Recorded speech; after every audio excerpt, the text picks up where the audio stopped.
Kailan pa? Kailan pa sila ganyan kasaya habang nahihirapan ako? Habang lumalaban ako sa buhay? Pabulong kong wika. Haplos naman ni Rona ang likod ko. Pilit akong pinapakalma. Mabuti na lang at nandito kami sa medyo tagong bahagi ng garden at walang sino man ang nakakakita sa amin. Malaya kong mailabas ang sama ng loob ko. Ipinikit ko ang aking mga mata habang hindi maalis sa isipan ko ang masayang tawanan ng mga mahal sa buhay ko sa pool. Pakiramdam ko, unti-unting nalipat kay Natalia ang obligasyon na dapat ako ang gumawa. Hindi ko alam pero nasasaktan akong makita kung gaano siya ka-close ngayon sa mag-ama ko. I'm sorry Ma'am Ashley. Alam kong sooner or later malalaman mo din ang tungkol dito, marahang wika sa akin ni Rona. Napatitig ako dito. Kailan pa? Matagal mo na ba itong alam, tanong ko. Malungkot itong tumango. Yes, ilang beses ko nang napapansin kung gaano ka-close si Ryder at ang kapatid mo. Ang akala ko noong una normal lang iyon sa magbayaw.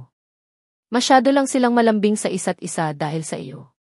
Pero noong nahuli ko silang naghahalikan sa loob ng kwarto, habang wala kang malay doon na nabuo sa isip ko na may relasyon sila, wika nito at baka sa mga mata ang habag habang nakatitig sa akin. Parang bomba na sumabog sa pandinig ko ang revelasyon na iyon. Hindi kayang tanggapin ng isipan ko ang lahat. Napahagulhol ako ng iyak. Ang akala ko pa naman gusto nilang madugtungan ang buhay ko. Pero ano ito? Hindi totoo yan. Sabihin mo sa akin nagbibiro ka lang, di ba? Chismis lang ito, sagot ko kahit na alam ko sa kaloob-looban ng puso ko may posibilidad na totoo ang sinabi ni Rona.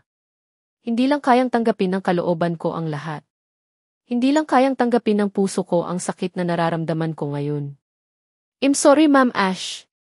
I'm sorry kung nasasaktan ka man ngayon. Pero sana, pilitin mong gumaling kung gusto mong muling maagaw ang mag-ama mo sa traidor mong kapatid, sagot nito. Lalong nag-uunahan sa pagpatak ang luha sa aking mga mata. Hindi ako makapaniwala na magagawa ito sa akin ng sarili kong kapatid. Bakit kay Ryder pa? Bakit niya nagawa sa akin ito? May nagbago ba sa ugali ng sarili kong kapatid sa tagal ng panahon na hindi kami nagkita at nagkasama? Hindi ko na ba siya lubusang kilala? Isa ba siyang traidor sa buhay ko na siyang sisira sa pamilya ko na pilit kong binubuo ulit? Kaya ba nagigising ako paminsan, minsan na wala sa higaan niya si Ryder? May milagro na bang nangyayari sa kanilang dalawa ng kapatid ko? Ang sakit! Ang sakit-sakit! Hindi ko akalain na nagawa akong lokohin ang taong pinagkakatiwalaan ko sa lahat ng bagay. Ng taong kadugo at akala ko labis na nag-aalala sa kalagayan ko. May sasabihin din ako sa iyo, Ma'am. Sana huwag kang mabibigla, may nakitang kakaibang lason sa dugo mo noong huling laboratory na ginawa ng mga doktor mo sa iyo, wika nito. Napatitig ako kay Rona. Anong ibig mong sabihin, tanong ko. May ilang gamot ka na naiinom na hindi kasali sa reseta ng mga doktor mo sa iyo. Kaya ka dinala ni Dr. Lorenzo kahapon dahil kumuha siya ng mga sample na gamot na iniinom mo. Gusto nilang masiguro na walang pagkakamali na nangyari tungkol sa iyong mga reseta, sagot nito. Hindi ko alam ang tungkol dito. Pero ang totoo, sa paglipas ng mga araw, lalo akong nanghihina. Posible bang may mga anomalya na nangyayari sa paligid ko? Wala na bang kwenta ang pakikipaglaban ko sa sakit na itom at mismong mga tao sa paligid ko ang gusto ng mapaiksi ang buhay ko? Para tuluyan na silang maging masaya? Para wala nang hahadlang sa mga kababuyan na ginawa nila habang wala akong malay? Bumalik na po kayo sa kwarto nyo at magpahinga. Huwag kayong mag-alala. Hindi kita iiwan simula ngayon. Sisiguraduhin ko na nasa tamang oras ang pag-inom mo ng mga gamot at legit lahat ng gamot na iniinom mo, Ma'am Ash. Muling wika nito. Anong gamot ang pinainom mo sa akin kanina? Bakit tuwing si Natalia ang nagpapainom sa akin agad akong nakakaramdam ng antok, sagot ko. Natigilan si Rona bago sumagot. Mga gamot na reseta ni Dr. Fernando. Bakit may iba pa bang klase ng gamot na pinapainom sa iyo? Natatandaan mo ba? Tanong nito. Agad akong umiling. Hindi ko na masyadong pinapansin. Sa laki ng tiwala ko sa kanya lahat ng binibigay niyang medication sa akin agad kong iniinom. Sabihin mo sa akin, unti-unti ba akong pinapatay ng sarili kong kapatid? Tanong ko. Sandaling natigilan si Rona at mataman na nag-isip. Hindi ka dapat antukin sa mga gamot na iniinom mo, Ma'am Ash. Dapat nga matutulungan ka pa noon para lumakas eh. Kaya ka ba nanghihina dahil may mga ibang gamot kang naiinom na wala sa prescription ng doktor mo? Tanong nito. Hindi naman ako nakaimik. Patuloy lang ako sa pagluha. Kailangan mo nang bumalik ng kwarto at magpahinga. Tama na muna ang pag-iyak, Ma'am Ash. Huwag kang mag-alala, babanggitin ko kay Doffy Lorenzo ang tungkol dito. Siya lang ang iisang tao na posibleng tumulong sa iyo sa kondisyon mo ngayon. Sagot nito at muli nang itinulak ang wheelchair patungo sa loob ng bahay. Dumiretso na kami sa kwarto ko at agad niya akong pinahiga sa higaan ko. Magpahinga ka muna. Buong araw kitang aalagaan. Ako na din ang bahalang magpakain sa iyo mamayang lunch. Wika nito at pinunasan pa ng malinis na tissue ang aking mukha. Muli naman akong naluha sa simpleng ginagawa nito. Mabuti pa si Rona, ramdam na ramdam ko ang pag-aalaga na ginagawa nito sa akin. Muli akong nakatulog at nagising kinatanghalian. Tinupad ni Rona ang pangako nito sa akin na siya ang magpapakain sa akin ngayong tanghalian. Magana akong kumain dahil kailangan kong maging malakas para sa balak kong pagkumpronta kay Ryder at sa sarili kong kapatid. Hindi pwedeng basta na lang akong mananahimik. Mag-iipon lang ako ng lakas bago sila kausapin sa mga nalalaman ko tungkol sa kanilang dalawa. Umalis sila Sir Ryder at Natalia. Ipapasyal daw nila si Charles, imporma sa akin ni Rona pagkatapos. Kung kumain. Pumunta ba sila dito sa kwarto habang tulog ako? Tanong ko. Malungkot na umiling si Rona. Pagkatapos nilang mag-swimming agad silang nagayak para umalis. Hindi na nila nagawang sumilik sa iyo, Ma'am Ash, wika nito. Malungkot akong napatingin sa kawalan. Pwede bang tulungan mo akong makatayo, Rona? Hindi naman ako ganoon kabaldado, di ba? Gusto kong lumabas sa garden. Mukhang makulimlim sa labas at hindi masyadong mainit ang panahon. Gusto kong makalanghap ng sariwang hangin, sagot ko dito. Sandali itong natigilan bago naglakad papunta sa kinalalagyan ng wheelchair ko. Muli ko itong tinawag. Hindi na kailangan iyan. Pagod na ako sa kakaupo at kakahiga. Gusto kong maglakad kahit pakunti-kunti lang, wika ko. Pero Ma'am Ash, baka matumba ka. Hindi na ganoon kalakas ang. Hindi na natuloy ang sasabihin nito nang muli akong nagsalita. Hindi mo naman ako pababayaan, di ba? Hindi mo ako hahayaan na masaktan o matumba, sagot ko. Sandali itong nag-isip bago dahan na tumango. Sigurado ka ba na kaya mong maglakad? Tanong nito. Agad akong tumango. Kung tutuusin kaya ko pang maglakad. Sinanay lang nila akong maupo sa wheelchair kapag lumalabas ako ng kwarto. Ayaw daw kasi nilang mahirapan ako dahil agad akong hinihingal. Katulad ng gusto kong mangyari, inalalayan ako ni Rona na maglakad papuntang garden. Natuwa pa ito ng safe namin na narating ang garden na hindi ako natutumba. Sinabi pa nito na kaya ko naman daw maglakad at dapat ito ang lagi kong gawin tuwing umaga para kahit papaano ma-exercise ang mga muscles ko. Ayaw nila, Rona. Gusto nilang itali ako sa pagkakaupo sa wheelchair na iyon. Kaya pala may kababalaghan na pala na nangyari sa paligid ko, malungkot kong sagot.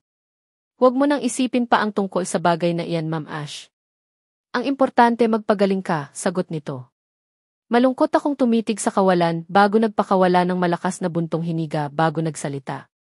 Sabihin mo sa akin, ganoon na ba ako kapangit para hindi man lang nagawang silipin ni Ryder kanina bago siya umalis?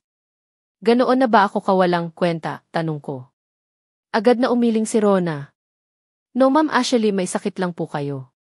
Pero hindi nawawala ang ganda mo. Pumayat ka, maputla ka, pero ikaw pa rin ang dating Ashley na may busilak na puso. Ang dating Ashley na pinahahalagahan ni Doffy Lorenzo, sagot nito. Agad akong naluha.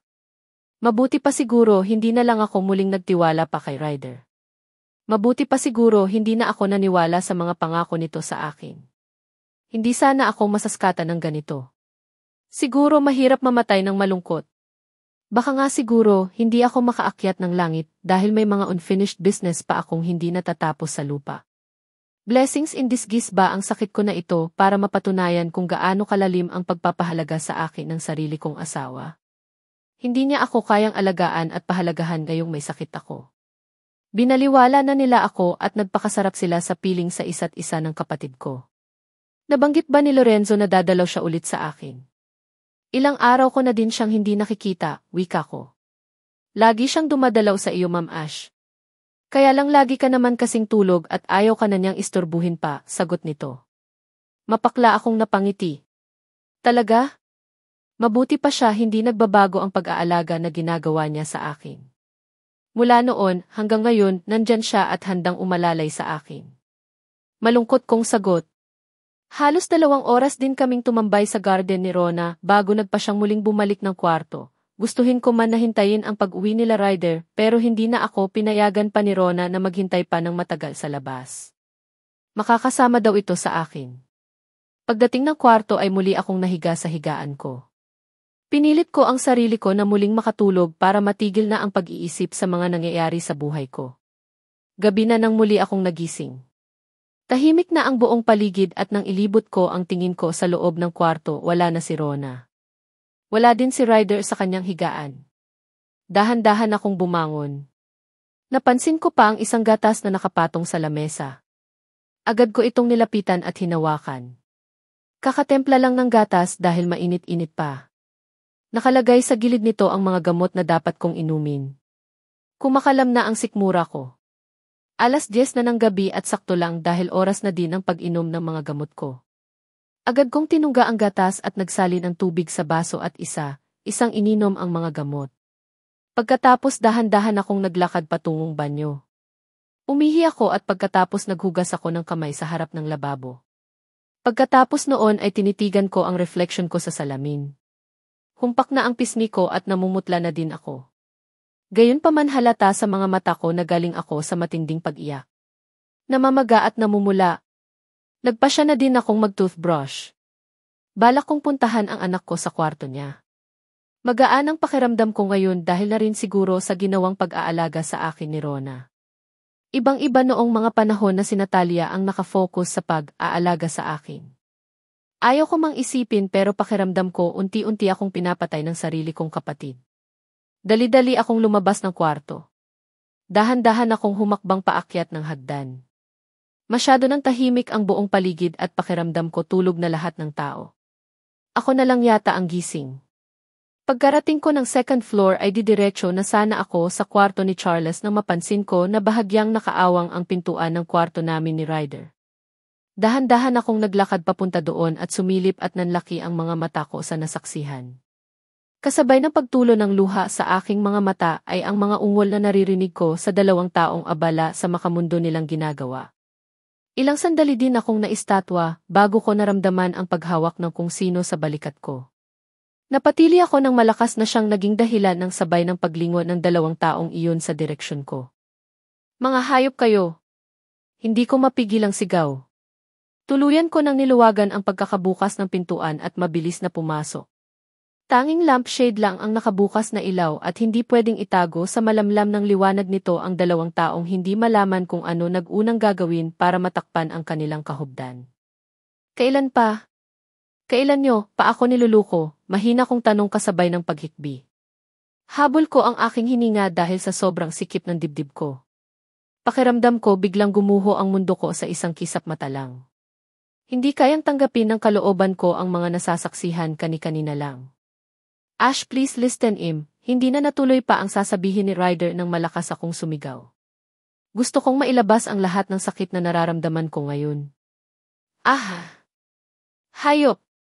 Mga walang hiya kayo, sigaw ko sabay lapit sa kama kung saan nakaupo si Natalia. Agad kong hinatak ang buhok ng nakatulala ko pa ring kapatid na mahigpit pa rin ang pagkakahawak sa kumot upang matakpan ang hubad na katawan. Napaaray pa ito sa ginawa ko. Pilit na kumakawala sa mahigpit kong pagkapit sa kanyang buhok at wala akong pakialam kung nasasaktan man ito. Ang gusto ko lang ay mailabas ang sakit ng kalooban na nararamdaman ko ngayon. Ate, I'm sorry, hindi ko sinasadya, umiiyak na wika nito. Tumayo ito ng kama at pilit na umiiwas sa akin. Dahil mahina ako agad kong nabitawan ang buhok nito. Si Ryder naman ang pinagbalingan ko na noon ay abala sa pagsusuot ng kanyang mga nahubad na saplot sa katawan. Masaya ka ba sa ginawa mo sa akin? Kailan pa? Bakit?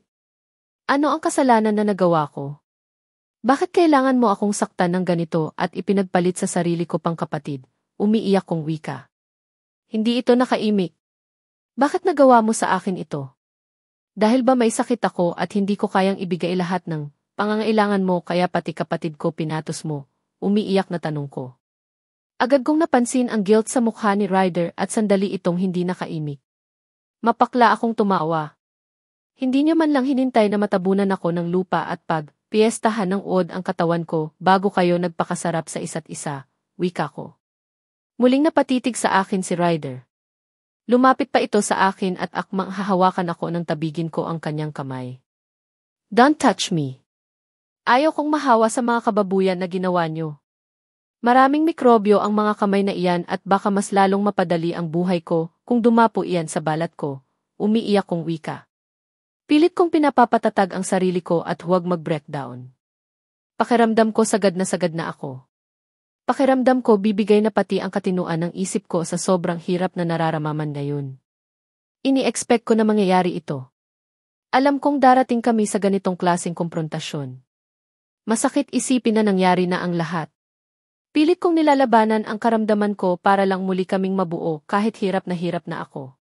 Dahan-dahan akong tumalikod at akmang lalabas ng kwarto ng magasalita si Natalia.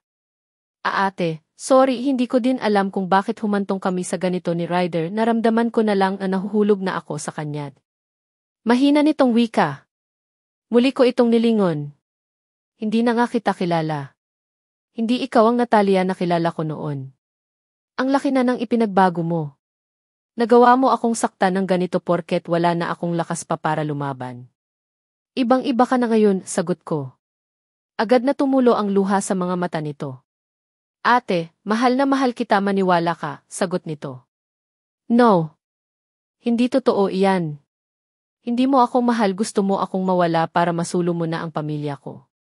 Si Ryder, si Charles, sagot ko. Hindi ito nakaimik. Sinulyapan ko si Ryder bago muling nagsalita. Sana maging masaya kayo sa ginawa niyo sa akin. Ibibigay ko sa inyo ang kalayaan na gusto niyo. Pwede na kayong magsama bilang isang tunay na pamilya, total naman, malapit na akong mamatay. Ilang araw, linggo o buwan na lang ba ang bibilangin ko? Ang sakit, sana man lang hinintay niyo muna na mangyari iyon. Sana man lang hinintay niyong ipikit ko muna ang mga mata ko ng tuluyan bago niyo ginawa ang mga kababuyan na ito. Wika ko at agad na lumabas ng kwarto. Hindi ko na hinintay pa ang sagot ng isa sa kanila. Naabutan ko na nakatayo si Rona sa labas at halatang hinihintay ako. Nakikita ko sa mga mata nito ang sobrang awa. Sa hindi kalayuan ay nakita ko din ang nakatayong si Lola Agatha. Umiiyak ito habang nakatitig sa akin. Malungkot akong napangiti at napansin ko ang dahan-dahan nitong paglapit sa akin at agad akong niyakap. I'm sorry Ashley, hindi ko sila nakontrol, pabulong na wika nito. Muling bumaha ang luha sa aking mga mata, lalo na nang marinig ko ang mahina nitong pag-iyak. Lola, sorry kung hindi natupad ang gusto mo na kaming dalawa pa rin ni Ryder hanggang sa huli. Siguro hanggang dito na lang kami. Hindi kami para sa isa't isa. May ibang babae na nakatakda para sa kanya, sagot ko habang humihikbi. Lalo kong naramdaman ang mahigpit na pagyakap nito. Hiyang-hiya ako sa mga nangyari, Ash. Alam mo ba iyon? Isa ako sa mga taong nagpapahirap sa iyo ngayon. Umpisa pa lang, sana pala hindi na kita inalok pa ng proposal na iyon. Hindi ka sana nasasaktan ngayon, wika nito. Hinagod ko muna ang likod nito bago kumala sa pagkakayakap sa kanya. Pilit akong ngumiti.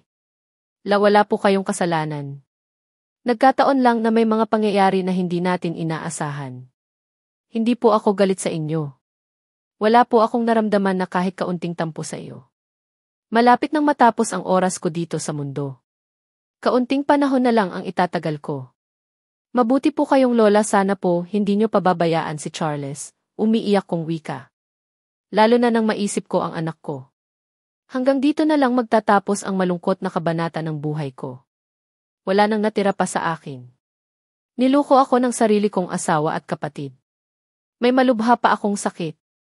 Lahat yata ng kamalasan at sumpa ng mundo ay sinalo ko na. Dahan-dahan akong tumalikod at naglakad pababa ng hagdan.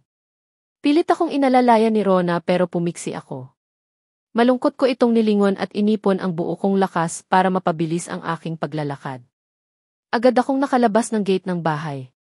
Tahimik lang na nakatingin sa akin ang mga gwardya. Hindi na nila ako tinangkapang pigilan. Siguro alam na nila na isa akong walang kwentang nilalang dito sa bahay.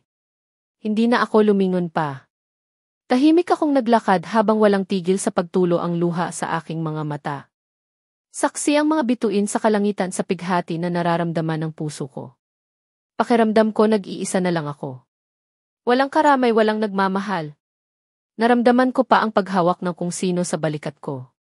Dahan-dahan akong lumingon at agad kong napansin ang malungkot na mukha ni Rona. Mabuti pa siya. Nakikidalamhati sa nararamdaman ko ngayon.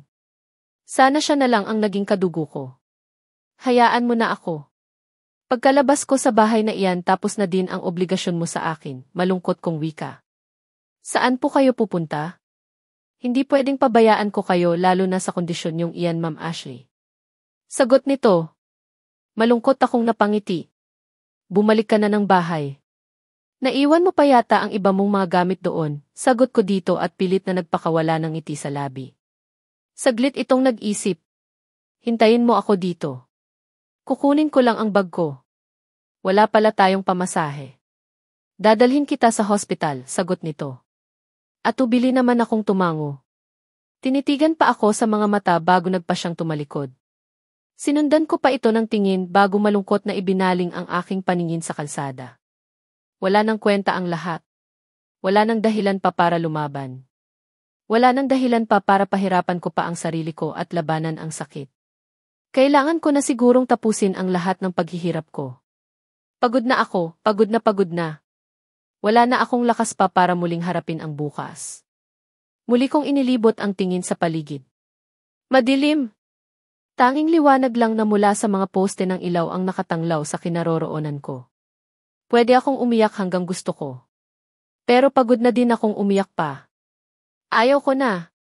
Kung bakit naman kasi hindi maubos-ubos ang luha sa aking mga mata. Pero ano pa nga ba ang saysay ng pag-iyak kung hindi man lang bawasan ang sakit ng kalooban na nararamdaman ko ngayon? Sabi nila, nakakatulong ang pag-iyak para mabawasan ang sakit na nararamdaman ng isang tao. Pero bakit parang lalong nadadagdagan? Niluluko yata ako ng taong nagpauso ng salitang iyon eh. Mapakla akong napangiti. Dahan akong naglakad patawid ng kalsada. Hilam ang luha sa aking mga mata nang marinig ko na may tumawag sa akin. Agad ko iyong nilingon at napansin ko ang paparating na si Ryder. Tinatawag nito ang pangalan ko pero huli na ang lahat. Nasa gitna na ako ng kalsada at may nakakasilaw na liwanag na humahagibis parating sa kinatatayuan ko. Huli na para humakbang pa ang pagod ko ng mga paa. Agad kong naramdaman ang malakas na pagtama ng metal sa katawan ko, at ang paglipad ng nanghihina kong katawan sa kung saan kasabay ang pagbagsak ko sa lupa. Tanging malakas na busina ng sasakyan ang aking naririnig. Mga malakas na sigawan bago ko ipinikit ang aking mga mata. Nagpakawala pa akong ng malungkot na ngiti bago ako kainin ng kadiliman. Tulala si Ryder habang nakatitig sa nakahandusay na katawan ni Ashley sa kalsada. Naliligo sa sariling dugo at hindi na gumagalaw. Nasa likuran nito ang umiiyak na si Natalia, habang patakbo na lumalapit sa kanila ang umiiyak na si Charles. Diretso ito sa nakahandusay na katawan ng ina habang umiiyak. Mama, halos pasigaw na iyak nito. Pulang-pula ang mukha at patuloy ang pag-agos ang luha sa mga mata. Parang bigla naman nagising sa pagkatulala si Ryder nang marinig ang pagpalahaw na iyak ng anak. Dali-dali niya itong nilapitan habang hindi inaalis ang tingin sa katawan ng kanyang asawa. Akmang hahawakan niya ang kanyang anak para tulungan na makatayo nang bigla itong pumiksi. Nilingon siya nito at umiiyak na nagsalita. Kasalanan mo ito, Papa. Kasalanan mo, wika nito. Parang bigla naman nabingi si Ryder sa sinabi ng kanyang anak. Ito ang kauna-unahang pagkakataon na nagsalita ng ganito si Charles.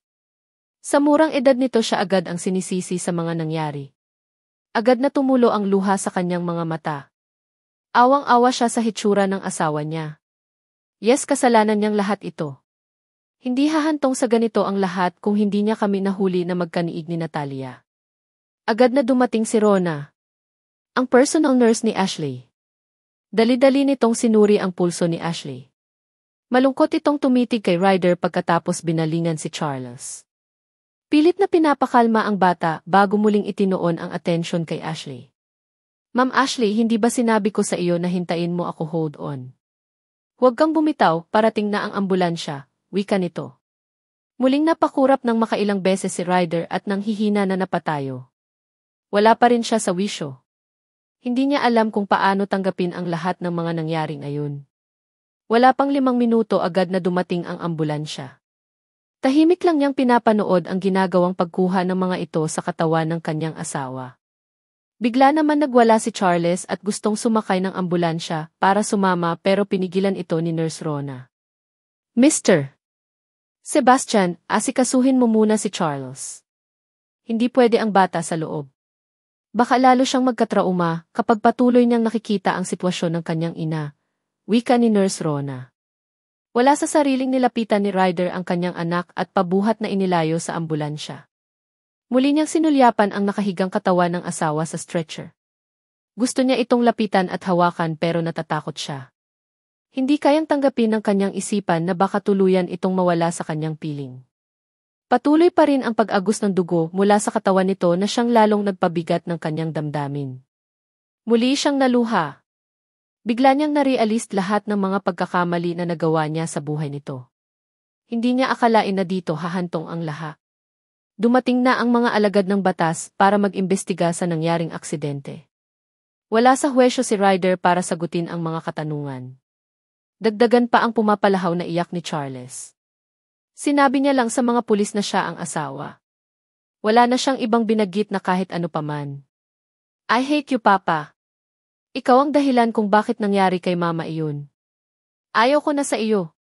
Galit ako sa iyo, sigaw sa kanya ni Charles at agad na nagpumiglas. Nabitiwan niya ito at patakbong pumasok sa loob ng gate. Nilapitan naman siya ni Natalia at akmang hahawakan siya nito sa kamay ng tabigin niya ito. Don't touch me. Kasalanan mo kung bakit nangyari ito kay Ashley. Kapag may masamang mangyari sa kanya, habang buhay kang magdusa sa mga kamay ko, seryoso niyang wika dito at agad na pumasok sa loob ng gate. Gusto niyang sundan si Charles at kausapin. Masyado pa itong bata para sa mga ganitong pangyayari. Akmang papasok na siya sa loob ng bahay nang mapansin niya ang nakatayong si Lola Agatha sa medyo hindi kalayuan sa pintuan. Hilam ng luha ang mga mata nito at kitang-kita ko ang sama ng loob na nararamdaman nito dahil sa mga nangyari. Sundan mo siya sa hospital. Siguraduhin mong ligtas siya, mahina nitong wika. Hindi nakaimik si Ryder. Hindi ko mapapatawad ang sarili ko kapag may masamang mangyari sa kanya. Hindi niya deserve na maranasan ang ganito kasaklap na pangyayari sa kanyang buhay. Muli nitong wika at dahan-dahan nang pumasok sa loob ng bahay. Naiwan naman si Ryder na hindi na malayan ang pagtulo ng luha sa kanyang mga mata. Agad itong naglakad patungo sa kinapaparadahan ng kanyang kotse. Sumakay at agad na pinaandar. Napalingon pa siya nang biglang bumukas ang passenger set. Pumasok ang umiiyak na si Natalia at naupo. Sasama ako. Gusto kong masigurado na ligtas si ate, wika nito. Matalim itong tinitigan ni Ryder bago pinaharurot ang sasakyan. Alam niya na kung saan dinala ang katawan ni Ashley. Sa hospital na pag-aari ng pamilya ni Lorenzo. Pagdating ng hospital ay agad siyang nagtanong sa nurse station upang malaman kung saan dinala ang katawan ni Ashley. Kilala na si Ashley sa hospital na ito, kaya walang kahirap na kaagad niya itong nahanap. Nasa emergency room at pilit na revived. Pagdating sa emergency room ay agad niyang napasin ang paglabas ni Dolph Lorenzo doon. Agad niya itong nilapitan upang tanungin kung kumusta na ang kalagayan ni Ashley. Enzo, kumusta siya? Agad na tanong dito nang makalapit. Blanco ang ekspresyon ng mukha nito. Agad siyang kinabahan sa klase ng mga titig ni Dolphy. Bakit mo siya pinabayaan? Bakit? Agad na tanong ni Dolphy Enzo sa kanya. Hindi siya nakaimik. Kung alam ko lang na mangyayari ito, hindi na sana ako nagparaya pa. Ipinaglaban ko sana siya sa iyo. Sayang-sayang ang buhay na nawala dahil sa kagagawan mo, galit na wika ni Dolphy Lorenzo. Agad na nanlaki ang mga mata ni Ryder at nagtanong. Hindi siya ganoon katanga para hindi alam ang ibig sabihin nito. Anong ibig mong sabihin, hindi? Imposible, matapang siya, matapang si Ashley, wika niya. Yumeling si Doc Lorenzo. Iyon ang akala natin pareho. Pero huli na ang lahat. Wala na siya, sagot nito at muling pumasok sa loob ng emergency room. Agad siyang napasunod at naabutan niya ang ilang medical team na unti-unting tinatakpan ng puting kumot ang buong katawan ni Ashley. Pakiramdam niya biglang lumaki ang ulo sa kanyang nakita. Kumabog ng husto ang dibdib habang tinitigan ang maputla at wala ng buhay na katawan ng kanyang asawa. Hindi. Hindi ito totoo. Sabihin mo sa akin hindi totoo ito, Enzo, sigaw niya at hinarap si Doc Lorenzo. Hinawakan niya sa kwelyo ang doktor at niyugyog. Buhayin mo siya. Buhayin mo ang asawa ko. Magaling kang doktor, di ba? Huwag kang pumayag na mamatay siya, sigaw niya dito. Agad naman siyang itinulak ni Doc Lorenzo. Umalis ka na. Wala kang karapatan na makita o mahawakan ang katawan niya. Akala mo ba hindi ko alam ang mga pinanggagawa mo? Ninyo ng babaeng iyan, wika ni Doc Lorenzo sabay sulyap sa nakatangang si Natalia. Titig na titig sa katawan ng kanyang kapatid habang patuloy sa pag-iyak. Ako na ang bahala sa kanya. Hindi mo siya dapat ipagluksa dahil hindi mo na siya pinahalagahan. Sana ipinaubaya mo na lang siya sa akin, buhay pa sana siya ngayon. Ikaw ang dahilan kaya agad na nagwakas ang buhay niya, kaya magkaroon ka naman sana ng kahit kaunting respeto sa kanya. Wika ni Lorenzo sa nanlilisik na mga mata at itinulak ang kaibigan palabas ng emergency room. Agad naman napasunod si Natalia dito. Simula ngayon, kalimutan mo na ang pagkakaibigan natin. Pinuputol ko na lahat ng ugnayan na meron tayo, galit na wika ni Lorenzo at agad na isinara ang pintuan ng emergency room. Laglag ang balikat na naglakad si Ryder palabas ng hospital. Hindi niya na napansin pa ang aligaga na pagkilos ng mga medical staff sa loob ng emergency room. Agad na kinabitan ng oxygen si Ashley. Tiningnan lahat ng vital signs at inihanda ang dugo na pwedeng isalin sa kanya. Lahat ay abala. Lahat may partisipasyon. Hinahabol ang oras upang maisalba ang isang nanghihingalong si Ashley. Si Enzo maswerte pa rin dahil hindi siya naubusan ng dugo. Iyon nga lang may ilang malalang bale ang kanyang katawan. Pero hindi naman masyadong napuruhan ang kanyang ulo, kaya makakasurvive siya, wika ni Dr. Aurelio. Isa sa mga magaling na doktor dito sa hospital. Magtulungan tayo. Gawin natin ang lahat mailigtas siya, seryosong sagot ni Doc Lorenzo. Agad naman sumang-ayon ang lahat. Kailangan niyang palabasin sa lahat na patay na si Ashley. Hindi niya na kaya pang nakikita na nahihirapan ito. Hindi na siya dapat magtiwala pa kahit kanino. Kahit pa sarili nitong kadugo. Marami siyang napansin na mali sa mga iniinom nitong medications. Kagagawan man ito ng sariling kapatid o asawa, wala na siyang pakialam doon. Ang importante sa kanya, mailigtas si Ashley para muling lumalaban sa buhay. Balak niya itong tuluyang ilayo sa mga taong nanakit dito. Hindi ko kayang makita ang katawan ni Ashley. Alam kong mali na iiwan ko ang wala niyang buhay na katawan sa hospital, pero hindi matanggap na isip ko na wala na ang babaeng pinakamamahal ko. Kasalanan ko ang lahat. Naging marupok ako. Hindi ko nilabanan ang init ng katawan. Nagpadala ako sa pang-akit ni Natalia. Ng mismong sariling kapatid ng asawa ko. Pero maniwala man ang lahat o hindi. Mahal na mahal ko si Ashley. Mahal na mahal ko ang asawa ko. Ngayong wala na siya, hindi ko na alam kung paano pa ipagpatuloy ang buhay ko. Pagkapasok sa loob ng living room ay agad akong sinalubong ni Lola Agatha. Bakas ang pag-aalala sa mga mata nito habang nakaupo. Sa isang sulok naman ay tahimik na umiiyak si Charles. Kapansin-pansin ang galit sa mga mata nito habang pasulyap-sulyap sa kinaroroonan namin ni Natalia. Charles, tama na ang pag-iyak, baka kung mapaano kay. Prime agad na wika naman ni Natalia sabay lapit sa pamangkin. Akmang hahawakan nito ang pamangkin ng tabigin ni Charles ang kamay nito. Bad ka.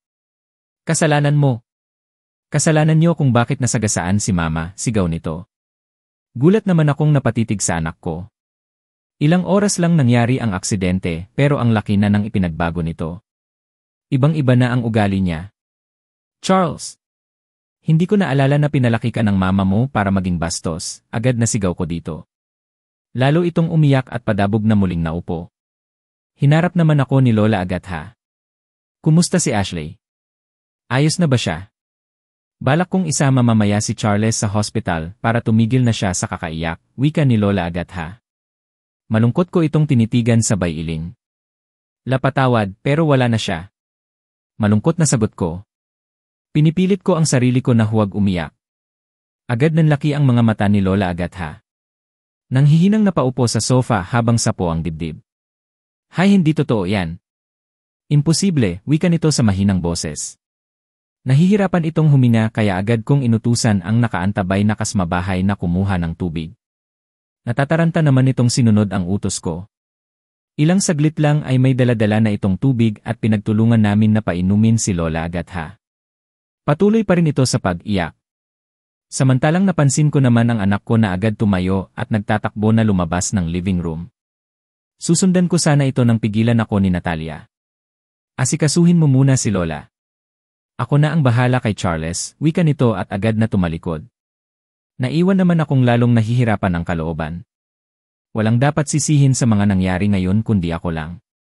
Sa sobrang sakit ng kalooban ko nagpasya akong bumalik ng hospital kasama si Lola Agatha. Gusto niyang makita ang katawan ni Ashley sa huling sandali. Hindi na namin isinama si Charles dahil nakatulog ito dahil sa matinding pag-iyak. Sa kotse pa lang ay ramdam na ang tensyon sa pagitan ni Lola Agatha at Natalia. Hindi ko na din pinansin pa yon dahil nakatuon ang aking isipan kay Ashley. Muling lumitaw sa alaala ko ang umiiyak na mukha nito kagabi. Alam kong masyado itong nasaktan sa kanyang nasaksihan sa pagitan namin ni Natalia. Aaminin ko, nagkamali ako sa pagkakataon na yon pero hindi ibig sabihin noon hindi ko na siya mahal.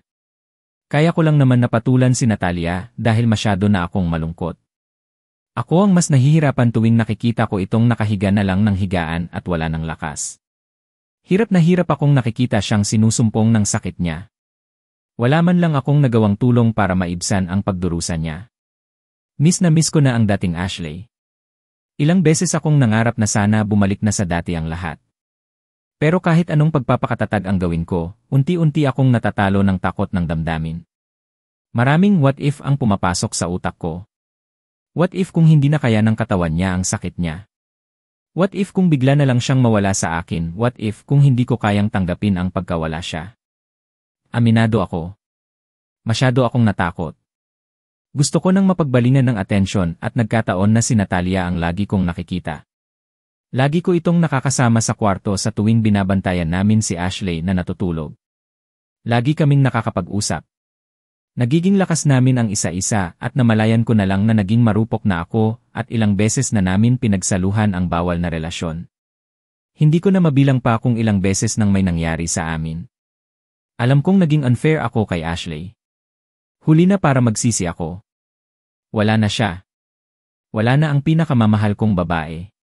Kung pwede nga lang makausap si kamatayan para ibalik niya ang buhay ni Ashley gagawin ko. Kasi huda na naisuko ko ang buhay ko para lang muli siyang buhayin. Matanda na ako at sana ako na lang ang namatay. Narinig kong wika ni Lola Agatha. Napabaling ang atensyon naming dalawa ni Natalia dito. Umiiyak ito habang malungkot na nakatanaw sa labas ng bintana ng kotse. Akmang hahawakan ito ni Natalia nang mabilis itong pumiksi. Matalim itong tinitigan ang babae kaya naman wala nang magawa pa si Natalia kundi ang mapayuko na lang. Nag-alaga pala ako ng ahas sa bahay. Ang laki ng kaibahan mo sa kapatid mo. Walang-wala ka sa kalingkingan niya, muling wika ni Lola Agatha. Lalong napayuko si Natalia dahil sa hiya. Tumulo ang luha sa mga mata nito. Sorry po. Hindi ko po akalain na buhay ng kapatid ko ang kapalit ng lahat. Masakit din po sa akin ang mga nangyari, mapagpakumbaba nitong sagot. Mapaklang tumawa si Lola Agatha. Kung talagang mahalaga sa iyo ang kapatid mo, inisip mo sana ang mga maging consequences ng lahat bago ka bumuka ka kay Ryder. Pero wala, tapos na ang lahat. Dalangin ko na lang na sana parusahan ka ng langit sa ginawa mong ito, seryosong sagot ni Lola. Tumulo pa ang luha sa mga mata nito habang sinasabi ang katagang iyon. Lalo naman nadurog ang puso ko sa mga nasaksihan na paghihirap nito. Mula kay Charles, kay Lola, kay Lorenzo, o baka pati sa mga magulang ni Ashley. I don't know. Sobrang sama ng naging kapalit sa panluluko na ginawa ko. Wala na akong magawa pa kundi tahimik na umiyak na lang. Tapos na ang lahat. Hindi na maibabalik ang buhay niya. Ang buhay ng babaeng pinangakuan ko ng langit sa piling ko. Tama si Lorenzo. Dapat ipinaubaya ko na lang si Ashley sa kanya. Siguro hanggang ngayon buhay pa siya. Siguro na alagaan siya ng maayos ni Enzo. Hindi katulad ko. Ako mismo ang nagtulak sa kanya sa hukay. Hindi ko namalayan pa na nakarating na pala kami ng hospital. Lalong dumuble ang lungkot na nararamdaman ko. Hanggat maaari ayaw ko na sanang makita pa ang wala ng buhay na katawan ni Ashley. Pero hindi pwede kahit man lang sana sa huling sandali niya sa mundo, mabigyan ko siya ng maayos na libing. Sana hanggang sa kabilang buhay mapatawad niya ako. Sana makalimutan niya ang pait na naranasan niya sa kamay ko. Sising-sisi ako sa mga nangyari. Ngayong wala na siya, hindi ko alam kung paano paharapin ang bukas. Habang buhay akong usigin ng aking konsensya. Habang buhay kong hindi mapapatawad ang sarili ko sa mga nangyari. Sorry po ma'am, pero wala na dito ang bangkay ni Emma Ashley. Naputol ako sa pagmumuni-muni nang marinig ko ang katagang iyon mula sa isang staff. Wala ako sa sarili ko habang naglalakad kami at hindi ko man lang namalayan na nasa harap na pala kami ng information booth para tanungin ang whereabouts ng katawan ni Ash. Anong ibig mong sabihin? Paanong wala na dito ang katawan niya? Agad na tanong ni Lola. Bakasang ka ba sa mukha nito? Kanina pa po dinala ang katawan niya sa cremation house para maipa-cremate. Masyadong nagluksa si Dr. Lorenzo sa pagkawala niya. Ayaw niya nang idaan sa morgue ang katawan ni Emma Ashley at ipaembalsamo kaya nagdesisyon siyang dalhin na lang agad sa cremation house para may cremate kaagad, sagot ng staff. Agad kong naikuyom ang aking kamao. Sinulyapan ko ang suot kong relo. 3:00 na ng hapon at kagabi pa naideklarang patay si Ashley. Sino ang nagbigay sa kanya ng approval para gawin ito sa katawan ng asawa ko? Bakit hindi namin ito alam? 11 galit na sagot ko. Sandaling natamim ang staff. Tanging ang malakas na pag-iyak naman ang nagawa ni Lola. Agad kong kinuha ang cellphone ko. Mabilis kong tinawagan ang number ni Lorenzo. Sumagot din naman kaagad ito kaya pabulayaw ko itong kinausap. Sino ang nagbigay sa iyo ng pahintulot na gawin ito sa katawan ng asawa ko? Bakit ka nagdedesisyon gayong kung tutuusin wala kang karapatan na magdesisyon para kay Ashley, pasigaw kong wika. Kung nasa harap ko lang ito, baka sinapak ko na ang pakialamerong ito. Sa hulihang pagkakataon pa ba naman dito sa mundo ni Ashley makikialam pa rin ba siya? Dadlahin ko ang urn ni Ashley sa San Bernardo Chapel. Nasa inyo na lang kung puntahan niyo siya. Sagot nito at agad na pinatay ang tawag. Naikuyom ko ang aking kamao dahil sa sobrang galit na nararamdaman. Agad naman akong nilapitan ni Natalia at hinawakan sa kamay. Anong sabi? Saan nila dinala ang katawan ni ate? Tanong nito.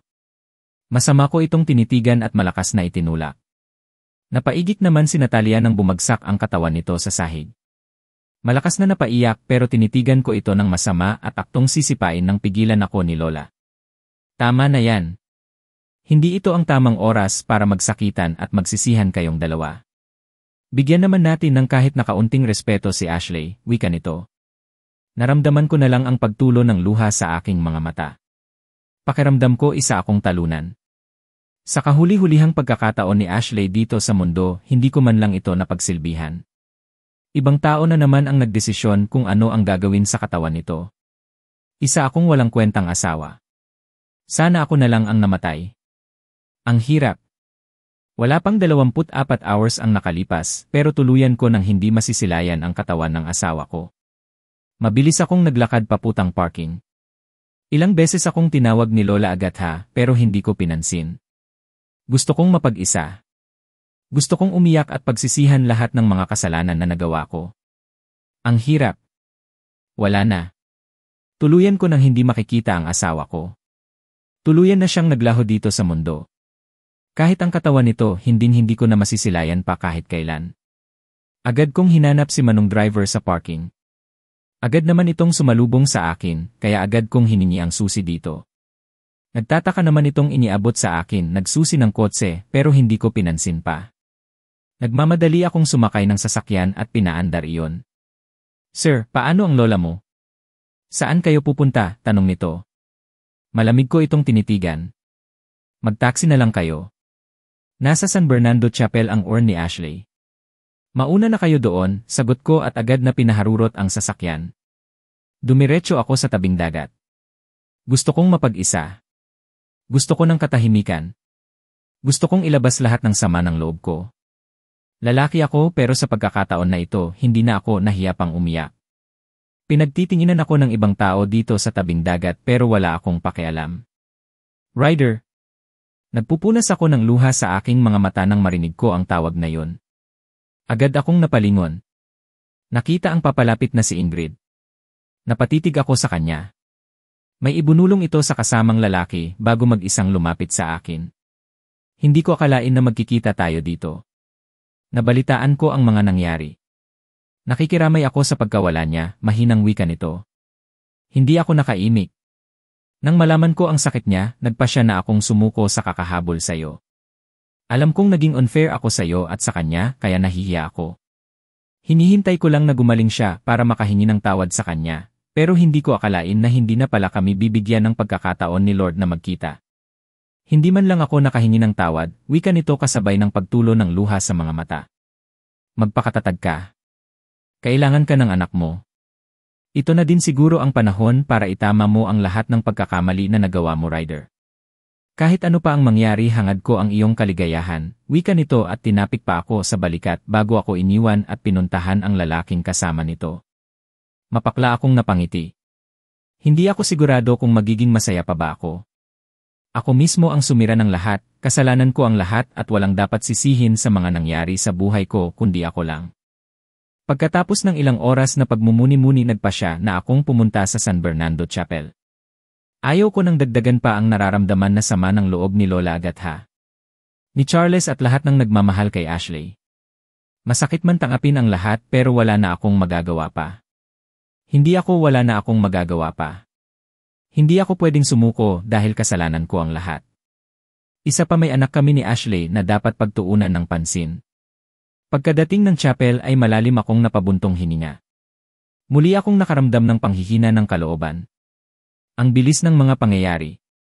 Hindi ko alam kung kaya ko bang makita si Ashley na nasa loob na ng isang jar. Hindi ko man lang muling nakita ang katawan nito sa huling sandali. Hindi ko man lang ito nayakap. Laglag ang balikat na naglakad ako papasok ng chapel. Tanging malungkot na kanta ang aking naririnig sa loob na siyang lalong nagpabigat sa sakit na nararamdaman ng kalooban ko. Agad na dumako ang paningin ko sa altar. Agad kong napansin ang isang kulay gintong urn jar katabi ng picture frame ni Ashley. Hindi ko maiwasan na muling maluha habang dahan-dahan na lumalapit doon. Akala ko ubos na luha ko. Pero nagkamali ako. Naikuyom ko ang aking kamao habang tinitigan ang nakangiting larawan nito.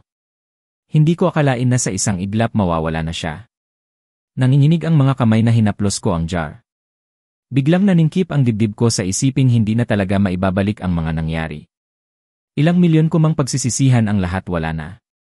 Nagkasala na ako sa asawa ko at habang buhay ko itong dadalhin sa aking konsensya. Dumating na ang mga magulang ni Ashley kanina lang. Balak nilang dalhin ang abo niya pauwi ng probensya. Narinig kong wika ni Lola Agatha. Agad na tumutol ang kalooban ko. Iginala ko ang tingin sa paligid at agad kong napansin ang dalawang may edad na tao sa isang sulok. Parehong umiiyak at kita sa mga mata ang matinding pagdaramdam. Agad akong lumapit sa kanila para sana magmano. Pero tinitigan lang nila ako ng masama. Pasensya na po kayo sa mga nangyari, tanging wika ko. Hiyang-hiya ako sa kanila. Namatay na lang si Ashley na hindi man lang pala nila ako nakilala bilang asawa ng kanilang anak. Nay, tay, sorry po, hindi ko siya naalagaan. Narinig kong iyak ni Natalia. May pasa ito sa mukha at namamaga ang mga mata. Hindi ba't sinabi ko na sa'yo na huwag mo na kaming matawag-tawag na nanay at tatay? Naikwento na sa amin ni Lorenzo ang lahat. Kung paanong nasagasaan ang kapatid mo. Kung anong kababuyan ang ginagawa niyo ng lalaking iyan. Umalis ka sa harap namin, Natalia, kasabay ng pagkamatay ng kapatid mo ang pagtanggal namin sa karapatan mo na kasama sa miyembro ng pamilya. Mahabang wika ng ama ni Ashley. Napahagulhol ng iyak si Natalia at akmang hahawak sa ina ng pumiksi ito. Kung alam ko lang na magiging anay ka sa pamilya ng kapatid mo, hindi na sana kita hinayaan pa na pumunta dito sa Manila. Kalimutan mo na kami. Magpakasaya ka sa landas na pinili mong tahakin, sagot ng ina nito at agad na naglakad patungo sa altar. Narinig ko pa ang malakas na iyak nito habang sinasambit ang pangalan ni Ashley. Hindi ko na kayang makita pa ang lahat. Laglag ang balikat na lumabas ako ng chapel. Agad naman napasunod sa akin si Natalia. Kahit wala na si ate, siya pa rin ang priority nila. Bakit hindi nila ako maintindihan? Ryder, mahal kita, kaya ko nagawang pumatol sa'yo. Umiiyak na wika nito nang makaupo na ako sa isang upuan dito sa labas ng chapel. Mahal? I don't think so, Natalia. Magkaroon ka naman sana ng kahit kaunting delikadeza sa sarili mo. Hindi matatakpan ng pagmamahal na iyan ang kasalanan na nagawa natin sa kapatid mo. Umalis ka na. Ayaw kong makita ka, sagot ko. Lalo naman itong napaiyak. Wala na akong pamilya. Narinig mo naman siguro ang sinabi nila nanay at tatay, di ba? Itinakwil na nila ako. Ikaw na lang ang natira sa akin, Ryder, please, huwag mo naman sanang dagdagan pa ang sama ng loob na nararamdaman ko ngayon, wika nito. Napailing ako. Nagpa siya akong muling pumasok sa loob ng chapel. Hangat maari ayaw ko nang marinig pa ang mga dahilan ni Natalia. Tapos na kami. Ayaw ko nang dagdagan pa ang mga kasalanan na nagawa ko kay Ashley. Naabutan ko pa si Lorenzo na nasa harap ng altar. Nakatunghay sa larawan ni Ashley, kaya agad ko itong nilapitan at walang sabi-sabi na biglang sinapak. Sumadsad pa ito sa sahig dahil sa lakas niyon. Agad naman napasigaw ang halos lahat ng nakasaksi. Wala kang pakialam pa, bagkus hinawakan ko ito sa kwelyo at nyugyog. Dumudugo ang ilong nito dahil siguro sa lakas na pagkakasuntok ko dito. Ano ang ginawa mo? Bakit hindi man lang ipinaalam sa amin na balak mo palang ipakremate agad ang katawan ni Ashley? Sigaw ko. Wala na akong pakialam pa sa mga tanong nanonood sa amin. Ang gusto ko lang mailabas ang sama ng loob na nararamdaman ko ngayon. Bakit? Naging mabuti ka bang asawa sa kanya? Mabubuhay ba siya ulit kung hinayaan ko ang katawan niya na basta nalang dapuan ng uod? Sabihin mo sa akin, Ryder, sino ang may kasalanan ng maaga niyang pagkawala? Hindi ba ikaw? Galit na sigaw nito. Tinabig pa nito ang kamay ko na nakahuwak sa kwelyo niya at agad na tumayo. Alam mo ba kung ano ang natuklasan ko? Nasagasaan man si Ashley o hindi mamatay pa rin siya dahil sa mga pinapainom niyong gamot sa kanya. Sagot nito. Agad na napakunot ang noo ko dahil sa sinabi nito. Hindi ko siya maintindihan. Gusto mo bang malaman kung ano ang ibig kong sabihin? Kung ganoon, sumunod ka sa akin, sagot nit at agad na naglakad palabas ng chapel. Susundan ko na sana ito nang pigilan ako ni Lola. Natatakot ito na baka lalo kaming magkasakitan ni Lorenzo. Pero wala na akong pakialam doon. Mas naging interesado ako sa mga susunod na revelasyon na sasabihin ng dating matalik kong kaibigan. Naabutan ko itong nakatayo sa labas ng chapel. May hawak na sigarilyo habang nakatitig sa kawalan. Ano ang sinabi mo kanina? May dapat ba akong malaman? Agad na tanong ko dito nang makalapit. Nagtataka naman akong napatitig sa hawak nitong sigarilyo. Never na naninigarilyo si Lorenzo, pero siguro, dahil sa sobrang sama ng loob na nararamdaman ngayon, wala itong choice kundi kumapit sa usok ng sigarilyo. Sino ang nagpapainom ng ganitong klaseng gamot kay Ashley? May alam ka ba tungkol dito? Agad na tanong nito at iniabot sa akin ang isang plastic. Alam mo bang bawal sa kanya yan? Lalong lalasunin ang dugo niya sa mga gamot na yan. Wala ni isang doktor ni Ashley ang nagreseta ng gamot na yan, pero bakit nakita ko ito sa medicine cabinet niya nang minsan akong dumalaw sa kanya, wika nito. Napatiim ang bagang ko nang maalala ko na si Natalia ang nakatoka na laging nagpapainom ng gamot kay Ashley. Hindi ko maiwasan na makaramdam ng galit sa puso ko. Hindi ko kayang tanggapin ang pagkawala niya.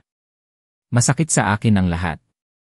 Pero sana, kung talagang mahal mo siya, gumawa ka ng paraan para makamit niya ang hustisya. Alam kong alam mo kung sino ang unti-unting lumalason sa kanya, sagot nito at agad na naglakad paalis. Naiwan naman akong nagingit sa galit. Muli akong pumasok sa loob ng chapel. Naabutan ko si Lola na kausap ang mga magulang ni Ashley. Hindi ako papayag na iuwi niyo ang abo niya sa probensya niyo. Humihingi ako ng tawad sa mga nangyari. Pero asawa ko si Ashley at bibigyan ko siya ng maayos na libing. Alam kong walang kapatawaran ang lahat ng nagawa kong pagkakamali, pero hayaan niyong makabawi ako sa kanya kahit sa ganitong paraan man lang. Hayaan niyong ako ang maghahatid sa kanya sa huling hantungan, wika ko at muling naglakad palapit ng altar. Masuyo kong tinitigan ang picture frame nito. Pati na din ang kanyang nakangiting larawan. 8 years later. Anong sabi mo? Wala pa si Charles, agad na sigaw ko kay Natalia. 10:00 na ng gabi at agad akong dumiretso sa kwarto ni Charles pero wala ito doon. Wala din palatandaan na umuwi ito ngayong araw galing sa school. Mahirap siyang kontrolin. Hindi siya nakikinig sa akin. Galit siya at hindi na natuloy pa ang sasabihin ni Natalia nang hawakan ko ito sa buhok at kinaladkad palabas ng bahay. Agad itong napasigaw dahil sa sakit pero wala akong pakialam. Pagdating sa labas ng bahay ay itinulak ko ito kaya agad itong napaupo sa damuhan. Umiiyak na ito at nagmamakaawa sa akin. Kitang-kita ko din ang panginginig ng buo nitong katawan dahil sa takot. Ryder, ginawa ko ang lahat para pagsabihan ang anak mo. Pero sadyang matigas ang ulo niya at hanggang ngayon tayo pa rin ang sinisisi niya sa pagkawala ni ate, sagot nito. Nilapitan ko ito at binigyan ng mag-asawang sampal. Napahiga na ito sa damuhan dahil sa ginawa ko. Wala akong pakialam. Hindi ba't sinabi ko sa'yo na bantayan mo si Charles? Para ano at naging tiyahin ka niya kung hindi mo naman pala kayang kontrolin ang anak ko? Para ano at pinayagan kitang manatili sa bahay na ito gayong wala ka naman palang silbi, sigaw ko dito. Lalong napaiyak si Natalia. Hindi ko siya kaya. Malaki na ang anak mo para pagsabihan. Ilang beses ko na siyang pinangaralan pero matigas ang ulo niya. Sagot nito. Lalo naman naningkit sa galit ang mga mata ko dahil sa sinabi nito. Yes, simula nang mamatay si Ashley, nagbago na din ang lahat. Lalo na ang ugali ni Charles. Biglang nawala ang isang malambing na bata bagkus napalitan ito ng isang matigas na ulong anak. Kahit ako, hindi ko alam kung paano kontrolin ang sarili kong anak. Lahat ng atensyon binibigay ko na sa kanya pero lalo itong lumalayo sa akin. Hindi man direkta sinasabi pero alam kong hanggang ngayon ako ang sinisisi ni Charles sa pagkamatay ng kanyang ina. Wala nang katahimikan ang bahay na ito simula nang mawala si Ashley. Puro galit ang nararamdaman ko sa paligid at hindi ko alam kung hanggang kailan kami ganito. Pagod na din ako sa ganitong klaseng buhay.